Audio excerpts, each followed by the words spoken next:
फिर भगवान कहते हैं, हे गरुड़ जी महाराज, महता पुण्य जोगेन मानुषं जन्म लभते तत्प्राप्य न कृता धर्म कीदृशं हि मया कृतम्। महता पुण्य जोगेन मानुषं जन्म लभते। मानव शरीर सज्जनों 84 लाख जोड़ियां हैं, जिनमें से 83,99,999 जो है उसके अंदर मानव जोड़ी नहीं है। 84 लाखवां जोड़ी सबसे अंतिम दरवाजा है। इसी से आप भगवत प्राप्ति कर सकते हैं। अगर भगवत प्राप्ति नहीं हो पाई, देखिए श्रीमान विष्णुवारी जी की तरफ से मेरे मामा जी भी हैं, 50 रुपए का दान समर्पित हुआ। भगवान इनके समस्त परिवार जन का कल्याण करें और वृंदावन बिहारी लाल की जय। सज्जनों, तो महता पुण्य जोगेन मानसं जन्म लभते। सज्जनों, अब देखिए, अगर आप बैंक से 2-2 हजार निकालिएगा, अगर 2 लाख भी है, तो जब धीरे धीरे 100-200 हजार निकालिए, खत्म हो जाएगा, पता भी नहीं चलेगा कि कब निकाले इतना पैसा और कब खत्म हो गया। लेकिन अगर एक साथ आप 2 लाख निकालें तो कुछ ना कुछ तो काम हो जाएगा। पैसा तब भी निकला जब आप 2-2 हजार निकाले। अगर एक साथ निकाले फिर भी 2 लाख निकला, लेकिन इसमें काम हो गया। इस शरीर जो मिला है ना, ये समझिए कि पूर्व जन्म में किसी न किसी जोनियों में आपने पुण्य कर्म किया होगा और इस बार इसी के प्रभाव से आपको मानव शरीर मिल गया। महता पुण्य जोगे, एक पुण्य नहीं। लेकिन इसको कैसे बिताते हैं? कई लोग हैं महाराज, कई लोग हैं, शाम हुआ और बस इधर से उधर जुगाड़ व्यवस्था में दिन भर झूठ बोले, ठगे। आजकल तो गरीबों से ठगने का महाराज, जो थोड़ा मूर्ख है ना, भोला भाला है, उसको तो ठगने वाला समझता है कि बलि का बकरा है, तुरंत इसको अपना शिकार कर लेगा। फिर उनके बारे में नहीं जानता, उनका डर उसको नहीं है, क्योंकि उसको सत्संग किया ही नहीं है ना वो। महाराज, भगवान देख रहे हैं, किसी से नहीं भगवान से डरना चाहिए। भगवान से मतलब यदि आप नहीं भी रखते हैं तो भगवान को तो मतलब आपसे है, वो तो छोड़ने वाले नहीं, वो हमेशा आपके पास है। इसलिए इस प्रकार के पाप न करें। शरीर आप लोगों को मिला है किस लिए? भजन के लिए, कथा श्रवण के लिए और परलोक संवारने के लिए। साधन धाम मोक्ष करी द्वारा पायन जही परलोक संवार, उसका अधिकार है जो मानव शरीर पाकर परलोक नहीं सवार पाए।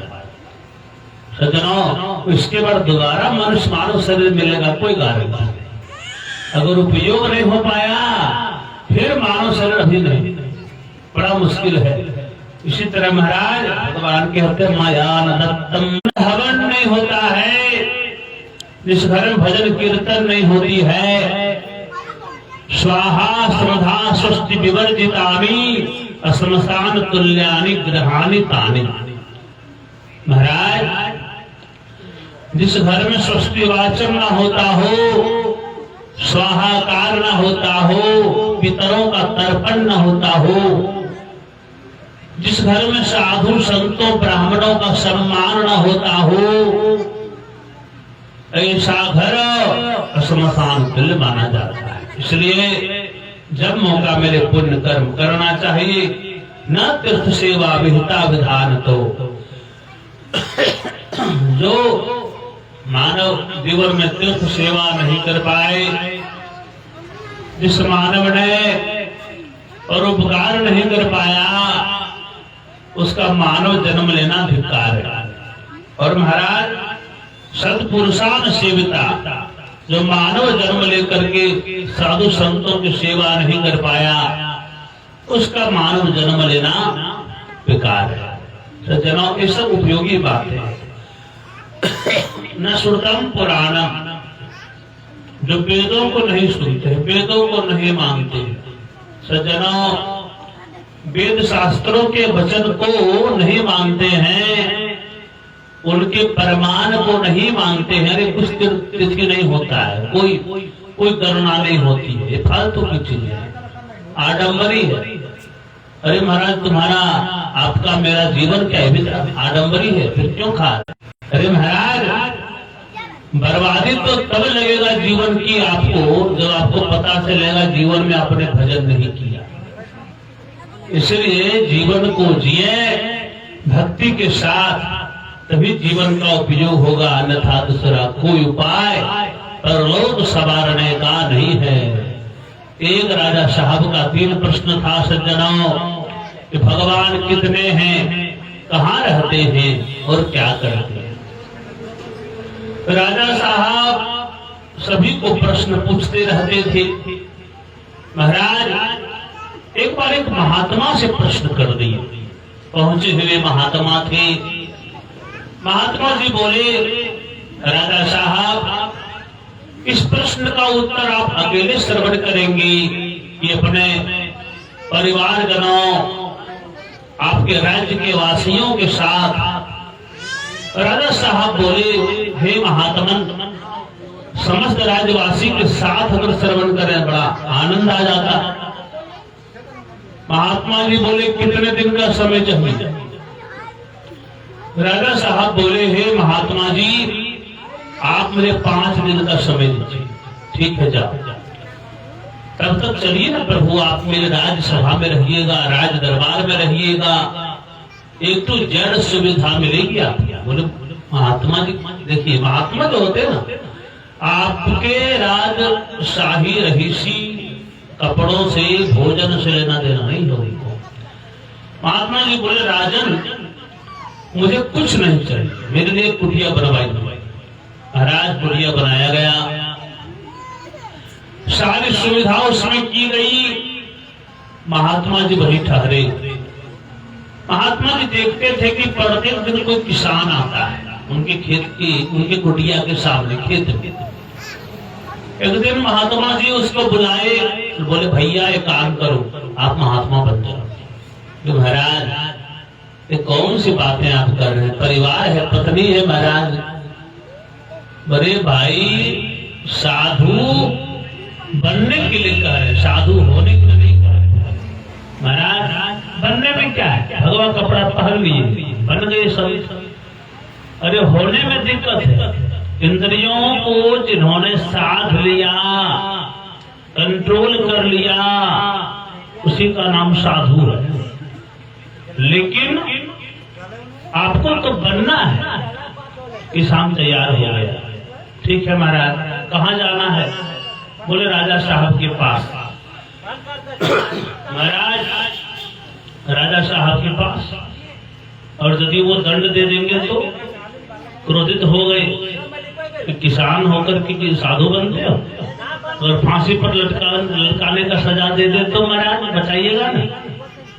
महात्मा जी बोले, सब बचाऊंगा, तुम चिंता मत करो, मैं तुम्हारा चेला बन जाता हूँ, तुम मेरा गुरु बनो। चलो चल गए। महाराज, किसान डर रहा था कहीं राजा साहब का मूड न बिगड़ जाए। पहुंचे दरबार में, लाइए महात्मा जी, स्वागत है आपका। मेरा प्रश्न पहला है, भगवान कितने हैं? तो किसान तो गुरु बना था और गुरु जी चेला। अब तो किसान का हड़बड़ी शुरू हो गया। अब किसी तरह गुरु जी जो सिखाए थे बोलने के लिए कि कुछ भी पूछेगा तो कह देना, इस प्रश्न का उत्तर मेरा चेला देना। इस प्रश्न का उत्तर मेरा चेला दे देगा। किसी तरह वो बात बोल दिया किसान ने, इस प्रश्न का उत्तर तो राजा साहब ये मेरा चेला दे देगा। अरे महाराज 5 दिनों तक आपने प्रतीक्षा करवाया और आज कहते इस प्रश्न का उत्तर मेरा चेला दे दिया, आप कैसे कहे? अब किसान थरथराने लगा कि अब बस आ गया मेरा समय नजदीक। तुरंत ये राजा साहब क्रोधित होंगे और अचानक कहिए ना कह देंगे जाओ इसको फांसी पे लटका दो। इशारे से प्रणाम की गुरुजी महाराज को। गुरुजी महाराज बोले हाँ मैं दे सकता हूँ, तो क्या प्रश्न है? बोले भगवान कितने हैं? महाराज अब उस समय जो है महात्मा जी बोले राजा साहब आप जाके कुछ मोतियों को लाइए। मोतियां हैं आपके पास? राज दरबार में रहती है महाराज, ले आए। महाराज राजा साहब बोले गिनती करिए। गिनती किए महाराज, एक मोती को उठाए राजा साहब, बाएं हाथ में रखे, बोले 1, फिर दूसरा मोती उठाए, बोले 2, फिर उठाए, बोले 3, फिर उठाए, बोले 4। महाराज अब गिनती नहीं करना जानते, आपको गिनती के बारे में पता नहीं है। लोग कैसे महाराज? महाराज गिनती फिर से करिए। 1 उठाए, बोले 1, फिर 1 उठाए, बोले 2, बोले 2 कहाँ है? वो 1 ही तो आप रख रहे। फिर 1 उठाए, बोले 3, बोले 3 कहाँ? 1 है। अब ध्यान से देखिए उसको, वो 1 ही है। और आप जितने बार रख रहे हैं उस आवृत्ति को आप बोल रहे हैं, वो तो 1 ही है। एको ब्रह्म द्वितीयो नास्ति, 2 ब्रह्म नहीं है, वो 1 ही है। अब जितने रूप में, जितने आकृति आकार में देखते हैं उतनी गणना हो जाती है, वो है 1। एको ब्रह्म द्वितीयो नास्ति। बोल वृंदावन बिहारी लाल की जय। सज्जनों राजा साहब समझ गए। फिर बोले भगवान कहाँ रहते हैं? ईश्वर महात्मा जी बोले कि महाराज आप सिर्फ प्रश्न करते हो, भोजन पानी तो करवाना है नहीं, तो क्या चाहिए महाराज? तो दूध चाहिए। दूध लगा एक पात्र में दूध मंगवाया गया, वहां पर महात्मा जी के सामने रख दिया राजा साहब ने। और राजा साहब उसमें हाथ घुमाने लगे। महाराज महात्मा जी दूध में हाथ घुमाने लगे। राजा साहब बोले भी, अरे महात्मा जी क्या रोड़ रहे हैं? कुछ खो गया, कुछ गिर गया है क्या? नहीं महाराज। राजा साहब मैं इसमें घी को ढूंढ रहा हूं। महाराज घी को ढूंढ रहे? हाँ हाँ, आज तक बहुत दूध पान किया हूं मैं, बहुत जगह दूध पिया हूं, आज मुझे घी खाने की इच्छा है आपके यहाँ।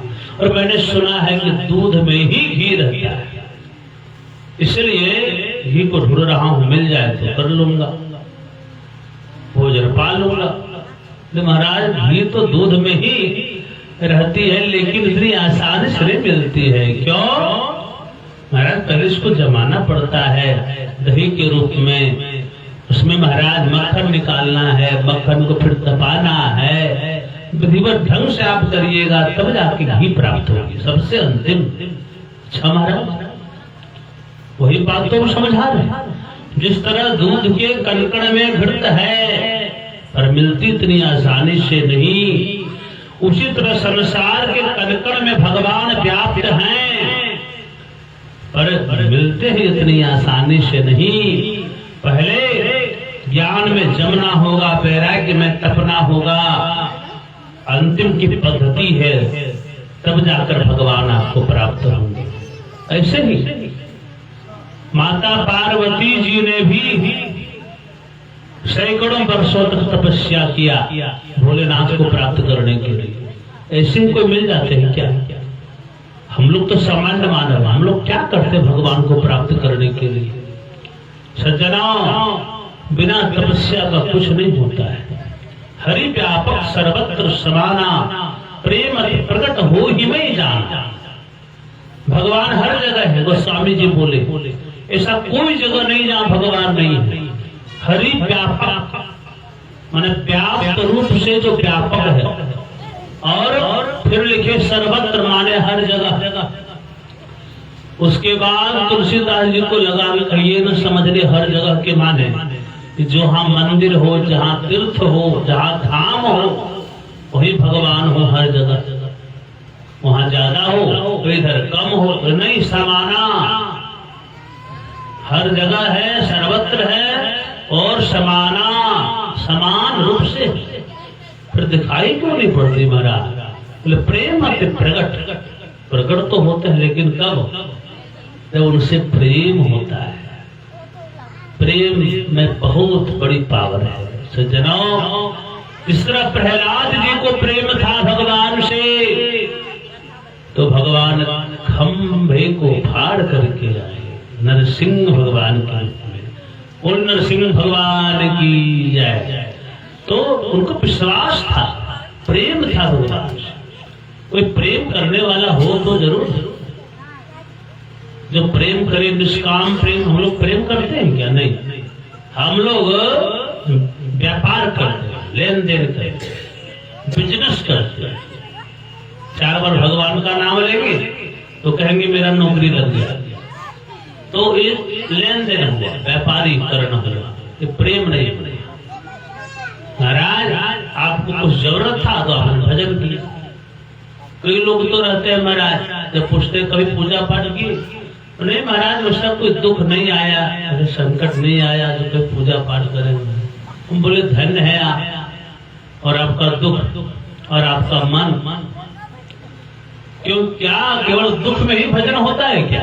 नहीं महाराज, दुख में तो भजन हर कोई करता है। दुख में सुमिरन सब करे, सुख में करे न कोई, जो सुख में सुमिरन करे तो दुख काहे? दुख में कौन नहीं भगवान का नाम लेता है, लेकिन दुख जैसे कम होता है नाम भूल जाता है। एक भगत जी हनुमान जी का मंदिर गए, वहां कष्ट दिए, प्रभु घनघोर संकट में है और इतना संकट है प्रभु, संकट के आग से प्रभु हमें निकालिए। जैसे निकलूंगा 11 किलो लड्डू चढ़ाऊंगा प्रभु। मंदिर का भगत जी जो थे कष्ट दिए महाराज। उस समय के बाद फिर वो आया, बोले प्रभु, महात्मा जी बोले भगत जी उस सेठ जी से, अरे महाराज आपने कहा था 11 किलो लड्डू चढ़ाना है कि नहीं? बोले महाराज चढ़ाना तो जरूर है, हाँ आज आ गया, लेकिन अभी तो महाराज बहुत स्थिति में सुधार हो गया है, कुछ दुख अभी बाकी है, तो चढ़ाना है ना महाराज? नहीं 11 किलो तो नहीं, 5 किलो जरूर चढ़ाऊंगा, क्योंकि उतना दुख नहीं है अभी महाराज। कुछ दिन के बाद और दुख कुछ कम हो गई। अब बोले महाराज अब तो चढ़ाओ। तो महाराज दुख तो एकदम कम हो चुका है, एकदम 0 पर काट आ चुका, अब तो नया व्यापार में खोल रहा हूं, तो लड्डू नहीं चढ़ाओगे? लड्डू चढ़ाऊंगा प्रभु, जरूर चढ़ाऊंगा, लेकिन 2 किलो लड्डू चढ़ाऊंगा। महाराज 5 किलो बचे थे, इस बार 2 किलो आ गए, 11 से 5, 5 से 2। फिर कुछ दिन के बाद सेठ जी आए, क्या बात है भगत जी चढ़ाना है कि नहीं? सेठ जी बोले देखिए महाराज दुख तो मेरा खत्म हो गया है कब का ही, और नया 4 व्यापार में खोल रहा हूँ। अच्छा तो लड्डू? तो 1 किलो लड्डू चढ़ाऊंगा, लेकिन अभी नहीं, 6 महीना के बाद जब मैं कमा लूंगा, थोड़ा व्यापार और ठीक हो जाएगा, बताइए अब क्या किया जाए ऐसी प्राणियों के साथ? तो कहते कुछ और है, जब घोर संकट था तो इतना चढ़ाऊंगा उतना चढ़ाऊंगा महाराज, तो संकट कम हो गई, भक्ति भी कम हो गई, संकट खत्म हो गया, भक्ति खत्म हो गई। तो ये प्रेम का लक्षण नहीं होता है। बोल वृंदावन बिहारी लाल की जय। और बाबा ले चलियो हमारो अपन नगर, बाबा ले चलियो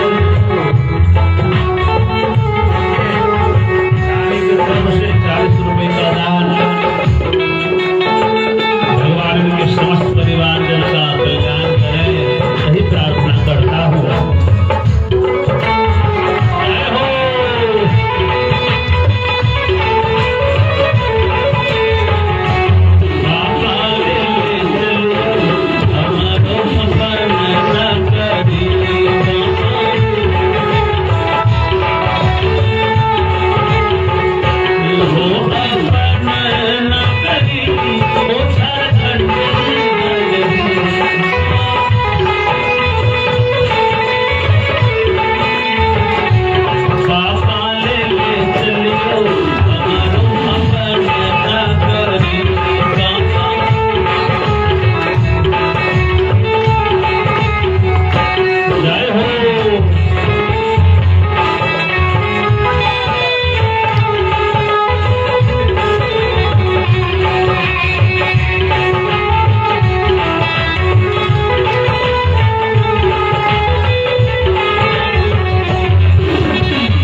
की जय। सज्जनों, किस प्रकार से सज्जनों अंतिम समय में बड़ा दुखदाई पापात्मा को होता है, वही जब जमराज पुरी पहुंचता है महाराज, जब जमराज का स्वरूप जब वो देखता है पापात्मा, कैसा स्वरूप है जमराज का? बोले पापिष्ठास्ते प्रपश्यन्ते, पापी लोग जब जमराज का स्वरूप देखता है, कैसा स्वरूप है महाराज? यम रूपम भयंकरम, भयंकर विकराल है महाराज जमराज। और क्या है उनका स्वरूप? जब बोले दंडहस्तम महाकायम महिषो परिसंस्थितम, हाथ में पास दंड लिए हुए हैं, महाकायम विकराल शरीर है और महिष के ऊपर विराजमान है महाराज। महिषो परिसंस्थितम, और कैसे महाराज? निर्घोष कज्जलाचल सन्निभम, महाराज प्रलय के समान उनका स्वरूप है। कज्जलाचल सन्निभम, पूरा काला है महाराज। और विद्युत प्रभायुधैर भीमम सदभुज संयुतम, 32 भुजाओं से युक्त है महाराज। यमराज 32 भुजाओं से युक्त है। और जोजन विस्तारम, 3 जोजन लंबा चौड़ा उनका शरीर है। वापी तुल्य विलोचनम, उनका आंख कैसा है? बड़े बड़े तालाब के समान, कुएं के समान भरा। और दंष्टा करालवदनम रक्ताक्षम दीर्घनासिकम, विकराल बदन है महाराज, आंखें लाल लाल है और उनकी नासिकाएं बड़ी है महाराज।